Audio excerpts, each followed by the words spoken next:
আমি মনে করি বার কাউন্সিলের এই দ্বিতীয় রিভিউয়ের নামে এদের যে রিঅ্যাসেসমেন্ট করে এদের যে ফেল করানো হয়েছে এটা অবৈধ ছিল, মেলাফাইড ছিল এবং অসাংবিধানিক ছিল এবং বার কাউন্সিল অর্ডারের পরিপন্থী ছিল বলেই আজকে হাইকোর্ট ডিভিশন এলাবোরেটলি এই বিষয়টা ডিসকাস করে ইন্ডিয়া সহ অন্যান্য দেশের আইনগত সিদ্ধান্ত পর্যালোচনা করে ইউকে সহ অন্যান্য দেশের সিদ্ধান্ত ফলো করে বাংলাদেশ বার কাউন্সিলের এই সিদ্ধান্তকে অবৈধ ডিক্লেয়ার করাতে যারা রিট পিটিশনার তারা এবং যারা রিটে আসে নাই তারা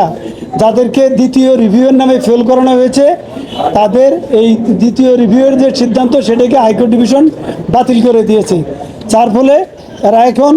অলরেডি রিটেনে পাস করেছে, তারা এখন অপেক্ষায় আছে ভাইবা নেওয়ার জন্য।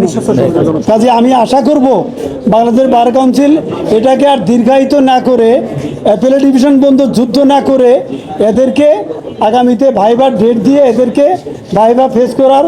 সুযোগ দিয়ে পাস করার পরে তারা যাতে প্রফেশনে আসতে পারে এই সুযোগ দেওয়ার জন্য আমি বার কাউন্সিলের